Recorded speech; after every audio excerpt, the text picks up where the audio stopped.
नमस्कार दोस्तों, बंटी यादव की हत्या कर दी गई। उस बंटी यादव की हत्या की गई जो अवैध रूप से पटना में चल रहे सेक्स रैकेटों का विरोध करता था। उस बंटी यादव की अपराधियों ने हत्या कर दी जो जिस्म के कारोबार के खिलाफ आवाज उठाता था। बंटी यादव की हत्या राजधानी पटना से किडनैप करके पटना से बाहर की गई। उसके डेड बॉडी को फेंक दिया गया। 6 तारीख की यह घटना है। 11 तारीख को बंटी यादव का डेड बॉडी बरामद हुआ। वो मुख्यमंत्री जो कहते थे कि हमारा कैमरा इतना एडवांस हो गया है कि एक बार कहेंगे कि हरे गमछे वाले को ट्रैक करो, वो तुरंत पकड़ लेगा। वो मुख्यमंत्री ये बताने से भी अब परहेज कर रहे हैं कि उस कैमरे का बैटरी खत्म हो गया या फिर उस कैमरे का डीवीआर काम नहीं कर रहा, क्योंकि सीसीटीवी फुटेज तो आ गई है। सम्राट की सरकार भले ही बड़ी बड़ी बातें करती हो, लेकिन बंटी यादव को जिंदा नहीं बचा सकी। बंटी यादव ने गुनाह क्या किया था साहब? बंटी यादव ने गुनाह यही किया था अपने इस जीवन में कि वो जिस्म के कारोबार के खिलाफ था। वो अवैध देह व्यापार के धंधे के खिलाफ था। उस धंधे के खिलाफ जो राजधानी पटना के रेलवे स्टेशन के आसपास के इलाके में बड़े स्तर पर फैल फूल रहा था। दोस्तों, बंटी यादव की हत्या अपराधियों ने कर दी किडनैप करके। पुलिस हाथ पर हाथ रखकर झक मारते रह गई। अब हुआ क्या? 4 पुलिस वालों को सस्पेंड कर दिया गया। साहब, सस्पेंशन से सस्पेंड आप कर दे रहे हैं, इससे बंटी यादव जिंदा नहीं बच रहा है। बिहार की सरकार को जवाब देना चाहिए कि बंटी यादव के साथ जो हुआ इसका जिम्मेवार कौन है, बताना चाहिए। बंटी यादव को न्याय मिलनी चाहिए। और इस न्याय की लड़ाई में अब अलग अलग राजनीतिक दलों के नेता भी उतर रहे हैं। बंटी यादव की हत्या के बीच बांकीपुर में चुनाव भी है। बंटी यादव के परिवार के लोगों से मिलने लगातार अलग अलग दलों के नेता पहुंच रहे हैं। दोस्तों, पहले तेजस्वी यादव ने फोन पर बातचीत की, अब पप्पू यादव पहुंचे। पप्पू यादव ने बंटी यादव के परिवार के लोगों के आंसू पोंछे हैं। पप्पू यादव ने सरकार पर प्रहार किया है। आपको मालूम है, इसी राज्य की सरकार की पुलिस ने ऐसे ही आवाज उठाने वाले एक लड़के को गोली मार दी। भरत तिवारी नाम था उसका। और अब बंटी यादव की हत्या। यह हो क्या रहा है बिहार में? जो व्यक्ति आवाज उठाएगा, चाहे वो सिस्टम के खिलाफ हो या सेक्स रैकेट के खिलाफ, उसकी हत्या होगी। वो हत्या पुलिस वाला करेगा या फिर कोई अपराधी करेगा, लेकिन पुलिस हाथ पर हाथ रख के पटना में सम्राट जी की पुलिस झक मारेगी, क्योंकि सीसीटीवी फुटेज सामने था, अपराधी दिख रहा था, फिर भी पुलिस जिंदा नहीं बचा सकी। तस्वीरें जरा देखिए, ये तस्वीर देखिए। पटना की ये तस्वीर आपको दिखा रहा हूं, जहां पप्पू यादव आज बंटी यादव के परिवार से मिलने पहुंचे। ये तस्वीर आपको मैं दिखा रहा हूं, ये एक्सक्लूसिव तस्वीर, ये विजुअल्स आपको दिखा रहा हूं। पप्पू यादव बंटी यादव के परिवार के लोगों से मिले। ये बंटी यादव के न्याय की लड़ाई नहीं है, ये लड़ाई उस व्यक्ति के इंसाफ के लिए है जो व्यक्ति जिस्म के कारोबार के खिलाफ था। ये जिस्म के कारोबारियों ने उसकी हत्या की है। पप्पू यादव का ये तस्वीर आपको मैं दिखा रहा हूं, विजुअल्स में आप देख सकते हैं। परिवार से पप्पू यादव ने मुलाकात की है और मुलाकात करने के बाद पप्पू यादव ने सम्राट की सरकार पर प्रहार किया है। दोस्तों, चुनाव है बांकीपुर में, इंसाफ की लड़ाई शुरू हो चुकी है। बंटी यादव के लिए। इस बीच पप्पू यादव ने क्या कहा, जरा वो सुनिए। 100% 200% होटल में, सैलून में, और क्या क्या होता है हम तो नामों नहीं जानते हैं। क्या कहते हैं, मालिश उलिश वाला किया उसको बोलते हैं, मसाज पार्लर में, सभी जगह ओपन सेक्स रैकेट का धंधा चल रहा है। कल नौबतपुर में लड़की पकड़ाई, कुछ दिन पहले सासाराम में लड़की पकड़ाई, हाजीपुर के सरेग होटल में लड़की पकड़ाई, दरभंगा में लड़की पकड़ाई, पटना में कई बार मासूम बच्ची एग्जाम देने आई, उसके साथ होटल के मालिक और गलत लोगों ने बलात्कार करने का कोशिश किया। अभी शराब और 20 लड़कियां पकड़ाई। लगभग मसाज पार्लर लगभग ओपन सेक्स रैकेट है। किस थाने को पता नहीं है। हम मुख्यमंत्री जी से आग्रह करेंगे, सम्राट जी से, पहले आप संकल्प लीजिए अपनी बच्ची को बचाने का। और ये सेक्स रैकेट माफिया तंत्र 10 दिनों से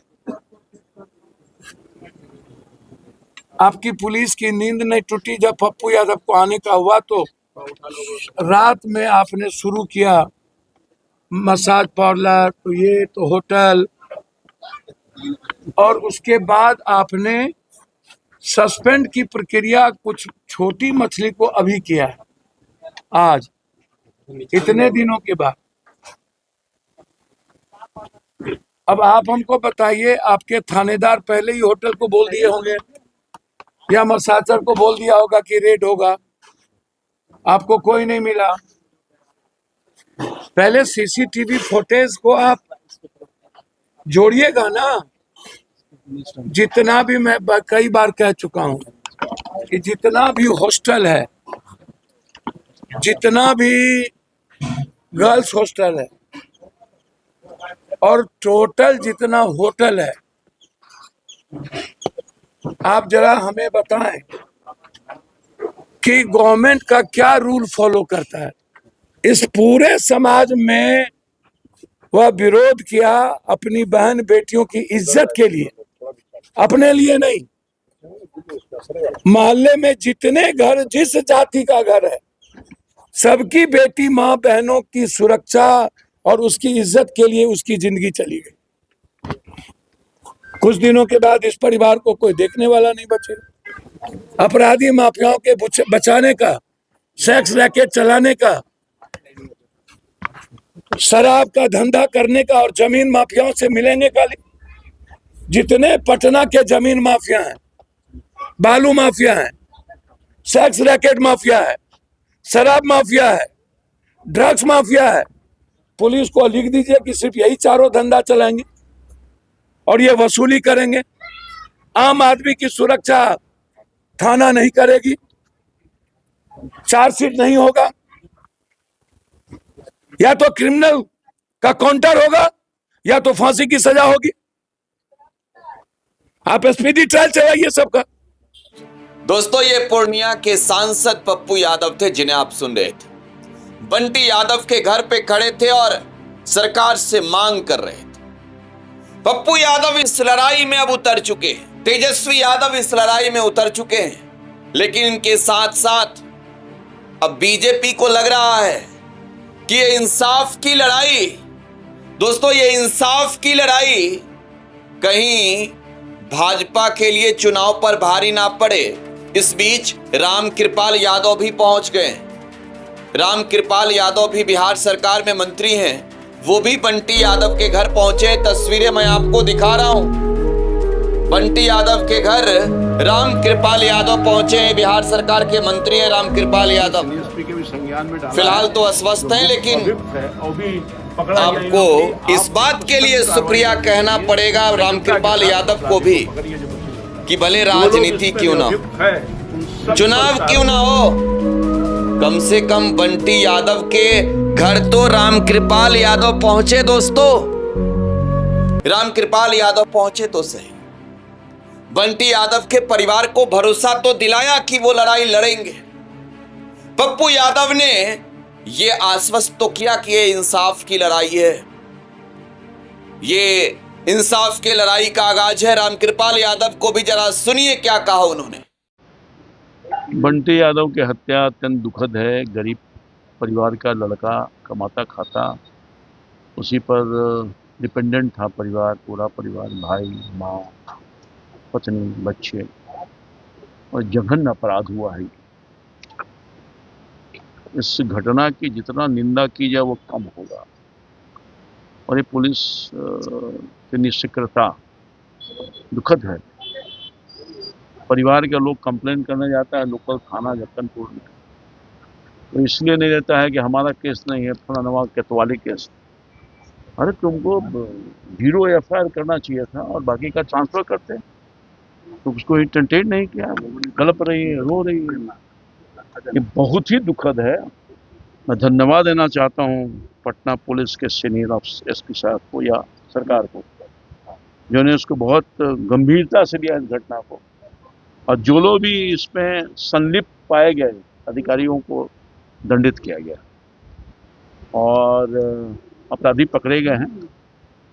अभी पुलिस से मेरी बात हुई है और आगे भी जितनी सख्त कार्रवाई होनी चाहिए, मैंने सीनियर SP साहब को कहा है करिए और न्याय करिए।